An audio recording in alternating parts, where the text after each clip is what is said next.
Inshuti bakunzi ba Digital TV na mwese mukurikiye Digital TV turabasuhuza cyane.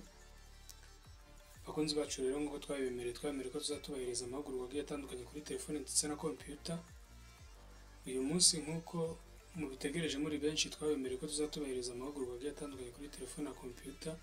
Gusa uyu munsi twifuje ko twabereka uburyo ushobora kudownloadinga application ya WhatsApp ya GB WhatsApp muri telefone yawe ndetse ukainstalla muri telefone ndetse ugahita una registeringa kuri WhatsApp. Rero uyu munsi ntago nzi neza ko uri umwe mu bagomba kuregisteringa nk'abashya. Ndabizi neza ko twese dusanzwe dukoresha ama WhatsApp agiye atandukanye, gusa ndakugira inama yo kujya ukoresha WhatsApp ya GB muri telefone yawe, dore ko ari WhatsApp ikora ibintu neza. Handi usanga ushobora gusavinga status muri telefone yawe utabanje kubibwira uwayishyize kuri stati, ukabikora mu ibanga rikomeye cyane, ukaba wayibika muri telefone yawe wifashishije GB WhatsApp yawe. Nshuti rero wowe dukurikira urimo kora bino video, ndagusaba niba utarakora subscribe wihangane ukore subscribe, tuze kwereka uburyo ushobora kuinstalla WhatsApp muri telefone yawe bitagoye kandi mu buryo bukoroheye. Nshuti rero iyo ushaka gushyira WhatsApp muri telefone yawe uraza ukajya muri Google Chrome, wagera muri Google Chrome ukaza hamwe ukunda kwandikira website, ukandikamo GB WhatsApp Pro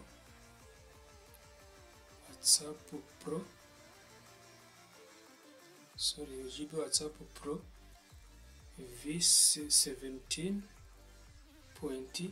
v17.60. Nabona iyi ngiyi niyo GB WhatsApp nshya ihari muri iki gihe. Iyo ushaka kudownloadinga rero uraza ugakora kuri aka gafresh akangaka urimo kubona, ukemeza kugira ngo website wanditsemo ize gufunguka. Nkuko mubireba rero urabona ko hano muri telefone yanjye hafungutse website nyinshi zigiye zitandukanye za GB WhatsApp. N'iyi ngiyi ubona bwa mbere, ya kabiri, ya gatatu, izi ngizi ziri mu mabara y'umutuku. Iziri mu mabara y'umutuku nizo nkunda kunyuraho ndi kudownloadinga GB WhatsApp yanjye. Mu by'ukuri ntabwo nakubwira ngo downloading ya mbere ko ntazi uburyo ikora, gusa ahubwo nakugira inama yo kujya ukoresha iyi ya kabiri bitewe n'uko ari nayo twese dukunda gukoresha. Mu by'ukuri iyi ngiyi ya mbere iyo uje ukayikirikaho hahita hafunguka website n'ubundi imeze gutya. Urabona ko ikigaragara ariho application yacu iri. Iyi ngiyi uri kubona hano niyo application yacu ya GB y'uyu mwaka. Iyo ukeneye kudownloadinga rero ushobora kwifashisha ahangaha handitse directory download na mirror link. Nge nkunda gukoresha mirror link bitewe wenda hari na connection yanjye. Nawe ushobora kuba ufite connection itandukanye n'iyanjye, yihuta cyangwa igenda buhoro. Mu by'ukuri uhitamo kamwe muri utu ukurikije uko connection yawe iri kugenda. Gusa ngewe nkunda gukoresha mirror link. Ndazanye kiriko, nimara kuyikirikaho akuri kubona gafungutse hano. Aka kalinki karimo hagati niko kabitse ya WhatsApp yacu ndi kukubwira. Gusa nge nari narayidownloadinze no muri telefone yanjye irimo. Ubu nindamuka ngiritseho ngo nyidownloadinge barahita banyereka ko ariyo mfite iri stored muri telefone yanjye. Aha ntago ndibuze kuyidownloadinga, ndaza nkore cancel. Nimara gukora cancel bite ngaruka kuri desktop yanjye. Nimara kuza kuri desktop nze gufungura ya WhatsApp narangije kuinstalla muri telefone yanjye. Iyo kamaze gufunguka kuriya rero nta kindi uri gukore, uhituza ukandikamo nimero ya telefone wifuza kuzajya ukoresha kuri WhatsApp. Ukandikamo nimero ya telefone wifuza, then ugakora next. Amara gukora next ugategereza. Ndagira ngo rero wowe uri kureba ino video wihangane uyikurikirane kuva ku ntangiriro kugera ku musozo, kugira ngo nawe tuze gusoza ino video umaze kumenya uburyo ushobora kwiinstallira WhatsApp muri telefone yawe kandi ugakoresha GB WhatsApp original tuzi dusanzwe dukoresha. aka kanya rero urabona ko bamaye ahantu ho kuzuza password, ariko simukadi ndi gukoresha ntabwo iri muri telefone, iri mu yindi telefone ku ruhande. Ubwo ndayifashisha nze gufata ya mibare bampaye nze kuyandikamo. Nimara kuyandikamo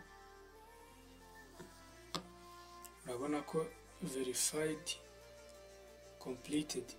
Noneho hano ndaza muri continue. Nimara gukora continue maze kunsaba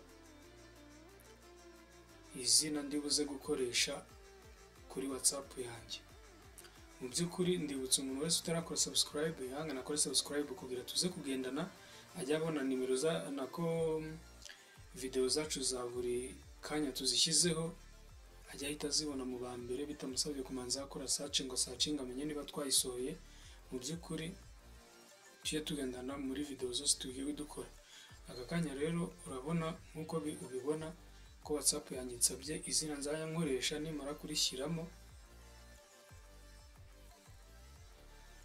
urabona ko hano ndangije gushyiramo izina. Nimara gushyiramo izina nze nkore next, ntegereze WhatsApp yanjye ize gufunguka. Nkuko mubibona rero urabona ko WhatsApp yanjye hano ifungutse. Mu by'ukuri ndakeka hano nta kindi kintu gihambaye ushobora kuyikoreraho uretse kujya mu bakorespond ufite ugatangira ukabandikira bisanzwe. Wenda nk'uyu nguyu nshobora kumwandikira, byaterwa n'ibyo nshaka. Urabona ko WhatsApp yanjye hano itangiye gukora. Ubu rero umuntu wese utazi uburyo wa downloadinga WhatsApp yihangane akurikire ino video, nkeka ko ishobora kumufasha nawe akaba yabasha kuyesitara muri telefone bitamusabye kujya kuyisaba undi muntu mu gihe afite data kuri telefone ye. Ikindi turi buze gukurikiraho ni ukubereka uburyo WhatsApp mu gihe uyifite muri telefone yawe ushobora no kuyikoresha kuri machine bikemera wifashishije telefone na computer yawe gusa. Mu by'ukuri turaza kuba dusize telefone iruhande, noneho nze gufungura website kuri machine igaragaza, nze kukwereka uburyo ushobora kwesitara WhatsApp muri computer n'ubundi bitagusabye ibintu birenze. Hano urabona ko mfunguye website mfunguye browser ya Google Chrome ngiyi. Noneho ndaza ngirike muri Google Chrome bisanzwe, nandikemo ijambo WhatsApp web iri ngiri uri kubona, then rize rifunguke hano hasi mu website ajyanye na WhatsApp web. Noneho nze gukirika kuri WhatsApp web. Nimara gukirika kuri WhatsApp web ndibuze WhatsApp web ndibuze gutegereza WhatsApp yanjye ifunguke. Nimara gufunguka nukira bimeze ngaruke kuri telefone yanjye. Nimara kugaruka kuri telefone yanjye nongere ninjire muri WhatsApp yanjye nkuko nabikubwiye. Nimara kwinjiramo inze kuri utu tudomo two mu nguni dutatu, utu tudomo urimo kureba hano nze kudukirikaho. Nimara kudukirikaho hafunguke settings. Nimara gufunguka settings uze kuza ahanditse link devices,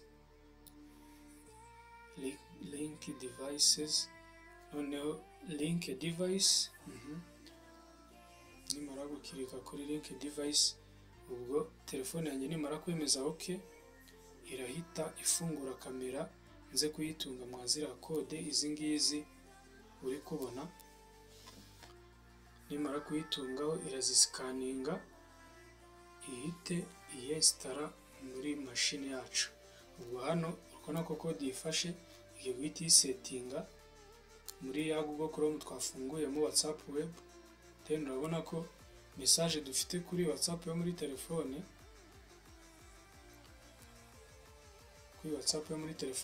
ni nayo message uri kubona ahangaha.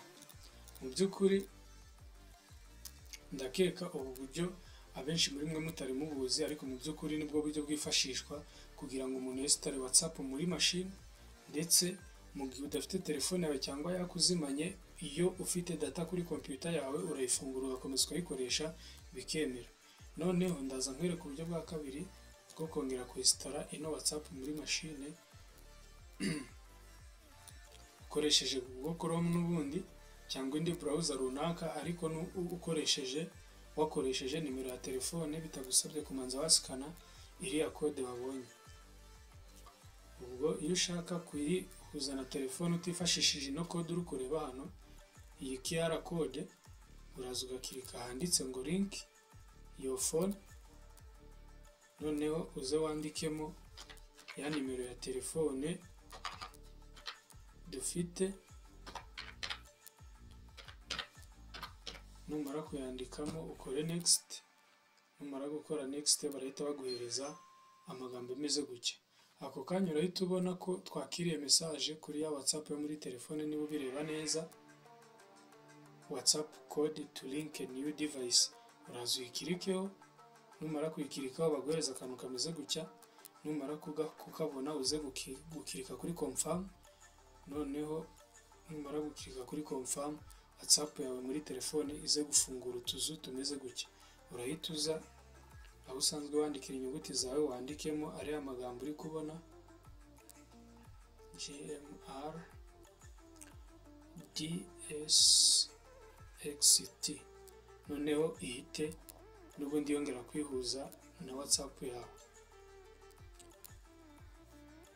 Mu by'ukuri ubu buryo ndakeka benshi muri mwe mutari mubuzi, ariko ndagira ngo mubwire ngo niba aka video hari icyo kagufashije uze kujya hasi muri comment ubitubwire, then uduhe like, subscribe, share ndetse na comment utubwire uko byifashe muri video zacu.